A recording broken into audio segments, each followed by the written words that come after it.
What was the moment that you realized AI development is moving faster than our means to contain it? I guess in early 2023, it was a conjunction of two things. One was ChatGPT, which was very impressive. And the other was work I've been doing at Google on thinking about ways of doing analog computation to save on power, and realizing that digital computation was just better. And it was just better because you could make multiple copies of the same model. Each copy could have different experiences, and they could share what they learned by averaging their weights or averaging their weight gradients. And that's something you can't do in an analog system. Is there anything about our brain that has an advantage because it's analog? The power, it's much lower power. We run at like 30 watts. And the ability to pack in a lot of connections. We've got about 100 trillion connections. The biggest models have about 1 trillion. So we're still almost 100 times bigger than the biggest models. And we run at 30 watts.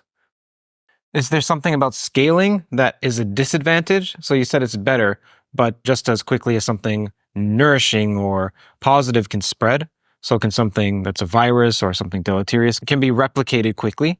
So we say that that's better because you can make copies of it quicker. If you have multiple copies of it, they can all share their experiences very efficiently. So the reason GPT-4 can know so much is you have multiple copies running on different pieces of hardware. And by averaging the weight gradients, they could share what each copy learned. You didn't have to have one copy experience the whole internet. That could be carved up among many copies. We can't do that because we can't share efficiently. Scott Aronson actually has a question about this. Dr. Hinton, I'd be very curious to hear you expand on your ideas of building AIs that run on unclonable analog hardware so that they can't copy themselves all over the internet. Well, that's what we're like. If I want to get knowledge from my head to your head, I produce a string of words and you change the connection strings in your head so that you might have said the same string of words. And that's a very inefficient way of sharing knowledge. A sentence only has about 100 bits. So we can only share about 100 bits per sentence, whereas these big models can share trillions of bits. So the problem with this kind of analog hardware is it can't share. But an advantage, I guess, if you're worried about safety, is it can't copy itself easily. You've expressed concerns about an AI takeover or AI dominating humanity. What exactly does that look like? We don't know exactly what it looks like, but to have AI agents, you have to give them the ability to create sub-goals. And one path that's slightly scary is they will quickly realize that a good sub-goal is to get more control. Because if you get more control, you can achieve your other goals. So even if they're just trying to do what we ask them to do, they'll realize getting more control is the best way to do that. And once they realize getting more control is good, and once they're smarter than us, we'll be more or less irrelevant. Even if they're benevolent, we'll become somewhat irrelevant. We'll be like the sort of very dumb CEO of a big company that's actually run by other people.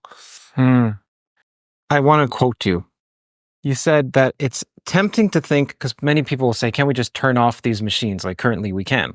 So it's tempting to think that we can just turn it off. Imagine these things are a lot smarter than us. And remember that they'll read everything Machiavelli has ever wrote. They'll have read every example in the literature of human deception. They'll be real experts at doing human deceptions because they'll learn that from us, and they'll be much better than us. As soon as you can manipulate people with your words, then you can get whatever you like done. Do you think that this is already happening? That the AIs are already manipulating us? There's some evidence now. There's recent papers that show that AIs can be deliberately deceptive. And they can do things like behave differently on training data from on test data so that they deceive you while they're being trained. So there is now evidence they actually do that. Yeah. And do you think there's something intentional about that, or that's just some pattern that they pick up? I think it's intentional, but there's still some debate about that. And of course, intentional could just be some pattern you pick up. So is it your contention that there's a subjective experience associated with these AIs? Okay, so most people, almost everybody in fact, thinks one reason we're fairly safe is we have something that they don't have and will never have. Most people in our culture still believe that. We have consciousness or sentience or subjective experience. Now, many people are very confident they don't have sentience, but if you ask them, what do you mean by sentience? They say, I don't know, but they don't have it. That seems a rather inconsistent position, to be confident they don't have it without knowing what it is. So I prefer to focus on subjective experience. I think of that as like the thin end of the wedge. If you could show they have subjective experience, then people will be less confident about consciousness and sentience. So let's talk about subjective experience. When I say, suppose I get drunk, and I tell you, I have the subjective experience of little pink elephants floating in front of me. Most people interpret that, they have a model of what that means. And I think it's a completely incorrect model. And their model is, there's an inner theatre, and in this inner theatre, there's little pink elephants floating around, and only I can see them. That's the sort of standard model of what the mind is, at least as far as perception is concerned. And I think that model is completely wrong. It's as wrong as a religious fundamentalist model of the material world. Maybe the religious fundamentalist believes it was all made 6,000 years ago. That's just nonsense. It's wrong. It's not that it's a truth you can choose to believe. It's just wrong. So I think people's model of what the mind is just wrong. So let's take, again, I have the subjective experience of little pink elephants floating in front of me. And I'll now say exactly the same thing without using the word subjective experience. Okay, here goes. My perceptual system is telling me something I don't believe. That's why I use the word subjective. But if there were little pink elephants floating in front of me, my perceptual system would be telling me the truth. That's it. I just said the same thing without using the word subjective or experience. So what's happening is when my perceptual system goes wrong, I indicate that to you by saying subjective. And then, in order to try and explain to you what my perceptual system is trying to tell me, I tell you about a hypothetical state of affairs in the world, such that if the world were like that, my perceptual system would be telling me the truth. Okay. Now let's do the same with the chatbot. So suppose we have a multimodal chatbot. It has a robot arm that can point, and it has a camera, and it can talk, obviously, and we train it up. And then we put an object in front of it, and we say, point at the object. No problem, it points at the object. Then when it's not looking, we put a prism in front of the camera lens. And then we put an object in front of it, and say, point at the object, and it points over there. And we say, no, that's not where the object is. The object's actually straight in front of you, but I put a prism in front of your lens. And the chatbot says, oh, I see. The prism bent the light rays, so the object's actually there, but I had the subjective experience it was there. Now, if it says that, it's using the word subjective experience exactly like we use them. And therefore, I say, multimodal chatbots can already have subjective experiences. If you mess up their perceptual system, they'll think the world's one way, and it'll actually be another way. And in order to tell you how they think the world is, they'll say, well, they had the subjective experience that the world was like this.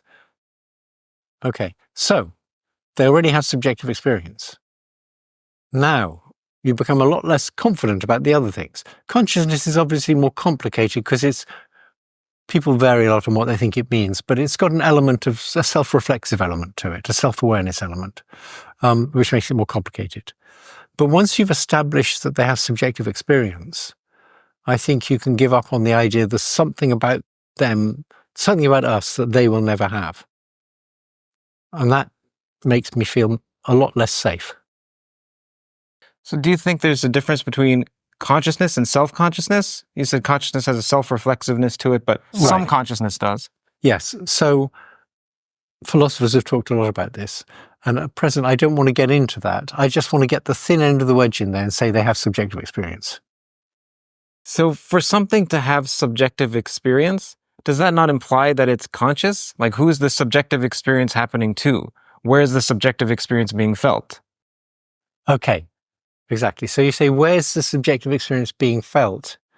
That involves having a particular model of subjective experience that somehow, if you ask philosophers, when I say I've got the subjective experience of little pink elephants floating in front of me, they'll say, and you say, where are those little pink elephants? They say they're in your mind. And you say, well, what are they made of? And philosophers will tell you they're made of qualia. They're made of pink qualia, and elephant qualia, and floating qualia, and not that big qualia, and right way up qualia, all stuck together with qualia glue. That's what many philosophers think. And that's because they made a linguistic mistake. They think the words experience of work like the words photograph of. If I say I've got a photograph of little pink elephants, you can very reasonably ask, well, where is the photograph? And what's the photograph made of? And people think that if I say I have an experience of little pink elephants, you can ask, well, where is the experience? Well, it's in my mind. And what's it made of? It's made of qualia. But that's just nonsense. That's because you thought the words experience of work the same way as photograph of. And they don't. Experience of, the way that works, or subjective experience of, is the subjective says I don't believe it. And the experience of is really an indicator that I'm going to tell you about my perceptual system by telling you about a hypothetical state of the world. That's how that language works. It's not referring to something in an inner theater.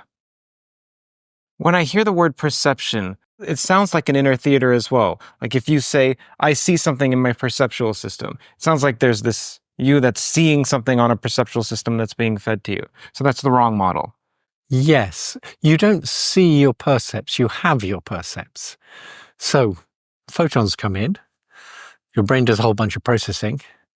You presumably get some internal representation of what's out there in the world, but you don't see the internal representation. Let's call that internal representation a percept. You don't see that, you have that. Having that is seeing.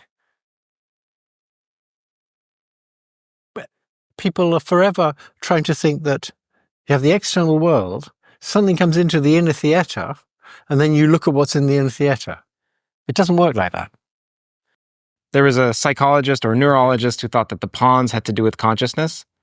And then recently, self-consciousness has to do with the default mode network. Okay, is there a part of an AI system that has to do with self-consciousness? And also, help me understand even my own terminology when I'm saying the AI system.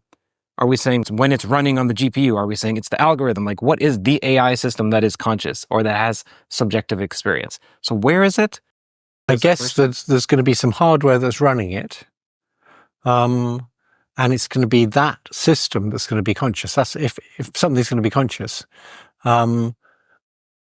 Software by itself it has to be running on something, I would have thought, to be conscious. New update. Started a Substack. Writings on there are currently about language and ill-defined concepts, as well as some other mathematical details. Much more being written there. This is content that isn't anywhere else. It's not on Theories of Everything. It's not on Patreon. Also, full transcripts will be placed there at some point in the future. Several people ask me, hey Curt, you've spoken to so many people in the fields of theoretical physics, philosophy, and consciousness. What are your thoughts? While I remain impartial in interviews, this Substack is a way to peer into my present deliberations on these topics. Also, thank you to our partner, The Economist.